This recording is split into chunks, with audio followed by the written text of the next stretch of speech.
Pack your bags immediately, because your brother and his wife are moving in tomorrow morning, my mother announced, her voice echoing across my porch like a royal decree. I stared at her, completely frozen. Behind her, a massive moving truck idled aggressively against the curb, choking the morning air with exhaust. Into the $680,000 house I have owned for 10 years? I asked, keeping my voice absolutely icy. My father smirked, crossing his arms over his chest with sheer audacity. You do not own the family home, you selfish girl, he sneered. They looked at me like a predator looks at cornered prey. They thought they had backed me into a snare. Little did they know, the trap was entirely mine. Thank you for watching this video. Before I take you back there, do me one small favor. Take a second to like and subscribe, and tell me in the comments where you are watching from and what time it is where you are. It helps more than you know. My name is Sloane and I am 35 years old. For my entire life, I was the designated sacrifice in our family's twisted hierarchy. I am a lead data engineer for a cybersecurity firm, a job that requires absolute logic, unwavering boundaries, and an eye for spotting anomalies. In our house, my older brother Corbin was absolute royalty. He was the golden child, the undisputed king of my parents' universe, while I was simply the staff expected to sweep up his messes. Every accomplishment of mine was minimized, and every failure of his was completely excused. When I graduated top of my class, they skipped the ceremony because Corbin had a minor cold. When I landed my first high-paying job, my mother immediately asked how much of my salary I would be giving to my brother to help him find his footing. I gave them nothing.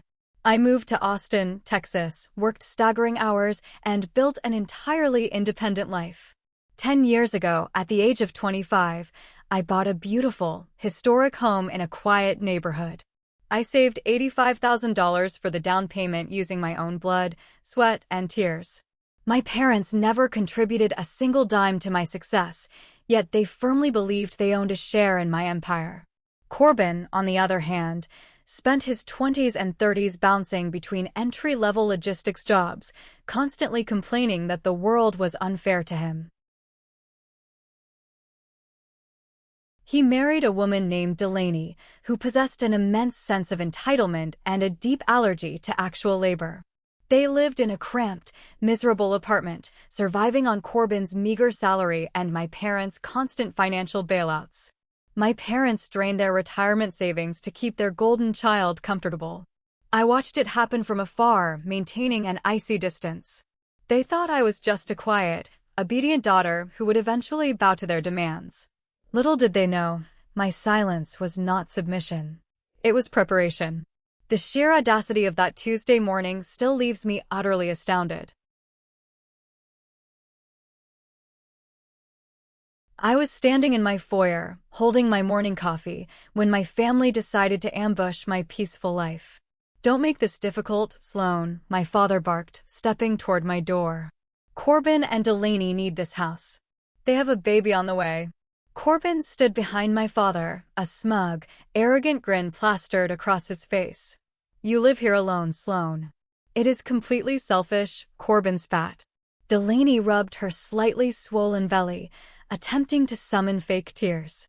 Family helps family, Sloane, she whined. They were reciting their lines perfectly, playing their worn-out roles in this pathetic theater. Let me be absolutely clear, I said, my tone dropping to a profound chill. This is my house. I bought it. My name alone is on it. My mother waved her hand dismissively, acting as if the truth was just a minor inconvenience to her grand plan. Semantics, she huffed. Your father gave you the money for this house. It is family property. I stared into her eyes, completely drained of sympathy. You did not give me one single cent, I replied. My father's face flushed red with staggering anger. We are not asking for your permission, he roared. You are moving into a smaller apartment. Move aside, so we can start unloading Corbin's things. He took a step forward, intending to physically intimidate me, intending to force his way into my sanctuary. I did not flinch. I pulled my phone from my pocket and dialed a number I had kept ready for years. "What are you doing?" my mother demanded, her facade cracking just a fraction. "I am calling my lawyer," I said, my voice completely cold. The phone rang twice before Sterling answered. "Sterling, I need you at my house immediately with my documentation," I said calmly. "My family is attempting to forcefully move into my home. Please contact Sheriff Tamsin as well. I have a trespassing situation." I hung up and looked at the three people standing on my porch. "You called a lawyer on your own family?" Corbin gasped, entirely bewildered. "You were attempting to steal my house," I replied. "What did you expect?" My mother's face twisted into an ugly mask of profound betrayal. "You have always been so cold, Sloane," she hissed. "Always choosing yourself over your own flesh and blood. We raised you better than this." "You raised me to be entirely self-sufficient," I corrected her. We stood in absolute silence for 15 agonizing minutes. The air was thick, suffocating, completely frozen in time. Then, a black SUV pulled up behind the moving truck, and Sterling stepped out with his briefcase. Seconds later, a patrol car rolled to a stop and Sheriff Tamsin, a stern woman with zero tolerance for nonsense, approached the porch. "Ma'am, your attorney states you have a property dispute," Sheriff Tamsin said, looking at my family with intense scrutiny. "These people are attempting to forcibly occupy my home," I stated clearly. Sterling opened his briefcase. "Sheriff, I hold the legal documentation for this property," Sterling announced smoothly. "Sloane is the sole owner. There are no co-signers. I also have the tax records proving she has paid every cent on this property for 10 years. The sheriff reviewed the papers, her expression turning hard. She turned to my father. "Do you have any proof of ownership?" she asked. "We are her parents," my father yelled. "We gave her the money." Sterling pulled out a thick stack of bank statements.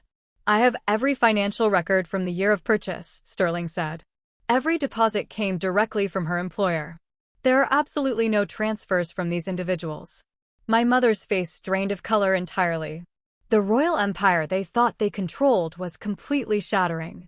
"This is private property," Sheriff Tamsin commanded. "Leave immediately, or I will arrest all of you for trespassing." Corbin looked completely destroyed. My father pointed a shaking finger at me. "You will deeply regret this," he threatened. "We are completely done with you." "I accept those terms," I whispered.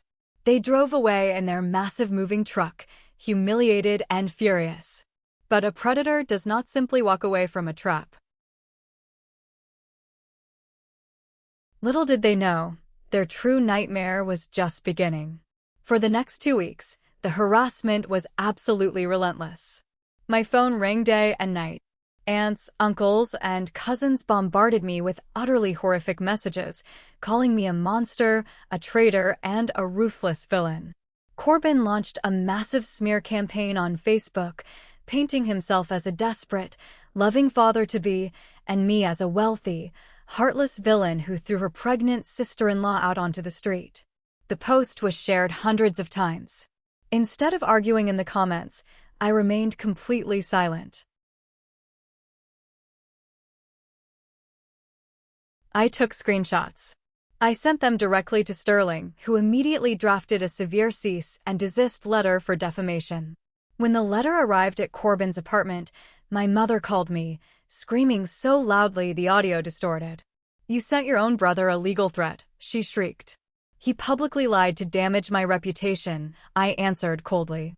"That is not my problem to solve." I hung up and blocked her number entirely. I thought the legal warning would force them to retreat. I underestimated their staggering entitlement. I underestimated how deeply they believed they were above the rules. A week later, I came home from a long day at the office. I walked up to my front porch and slid my key into the lock. It did not turn. I tried again. The lock had been completely changed. My heart hammered in my chest, but my mind went absolutely cold. I walked back to my car, locked the doors, and called my father from a blocked number. He answered on the first ring, his voice dripping with immense satisfaction. finally ready to talk sense, Sloane, he chuckled. Did you change my locks? I asked softly. Corbin did, my father boasted. He used the spare key you used to hide under the planter. He and Delaney moved in this morning. You can come collect your clothes if you apologize. The mask had completely slipped. They actually believed they had won. He broke into my house, I stated.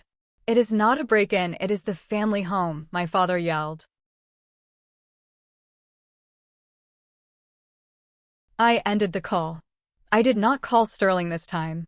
I dialed 911. The precinct dispatched 3 units immediately. When the officers arrived, I presented my driver's license, my utility bills, and my digital property tax receipts. I unlocked the system's security logs from my phone, proving exactly what time the unauthorized entry occurred. The officers drew their weapons and breached my own front door. I followed closely behind them, the icy chill of absolute vengeance running through my veins. The house was completely chaotic. My expensive furniture was shoved aside. My personal belongings, my clothes, my photographs, had been unceremoniously dumped into black garbage bags and tossed into the garage. We found Corbin and Delaney in my master bedroom, laughing as they unpacked their cheap suitcases onto my bed. The laughter died the second the officers stormed the room. Hands in the air, the lead officer shouted. Corbin's face crumbled into sheer terror. Delaney began to absolutely wail, clutching her stomach and dropping to her knees. What is happening? Corbin cried out as they violently slammed his hands behind his back and secured the steel cuffs. You are under arrest for felony burglary, criminal trespassing, and malicious vandalism, the officer read out. They dragged my brother out of my house in handcuffs, right out onto the front lawn for the entire neighborhood to witness.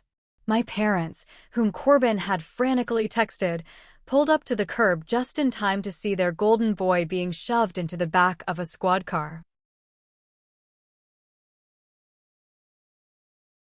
My mother scrambled out of her vehicle, her face utterly, completely shattered. What kind of monster are you? My mother screamed at me, her voice tearing her throat. The kind who does not let predators steal her house, I replied, standing tall on my porch. They thought I was weak. They thought I was prey. They forgot who they were dealing with. The legal fallout was absolutely devastating for them. My parents had to take out a massive, high-interest loan just to post the staggering bail. Because of the very public arrest and the digital footprint of his own defamatory Facebook posts, Corbin's employer discovered the felony charges. They fired him entirely. Without his income, Corbin and Delaney were immediately evicted from their apartment. They had absolutely nowhere to go, so they moved into my parents' cramped, 2-bedroom condo. The Royal King was finally reduced to a miserable peasant in a tiny, suffocating castle. The criminal trial was swift and completely merciless. The prosecutor used every screenshot, every security log, and every piece of evidence Sterling provided. Corbin was convicted on all counts. He was sentenced to 18 months of probation, forced to complete 400 hours of grueling community service, and ordered by a federal judge to pay $23,750 in strict restitution for the damages he caused to my property. Delaney, terrified of being tethered to a convicted felon with zero income, filed for divorce and fled back to her own parents in another state. My parents are entirely broke. My father was forced to delay his retirement indefinitely, working a miserable job just to afford the legal debt they incurred trying to steal my life.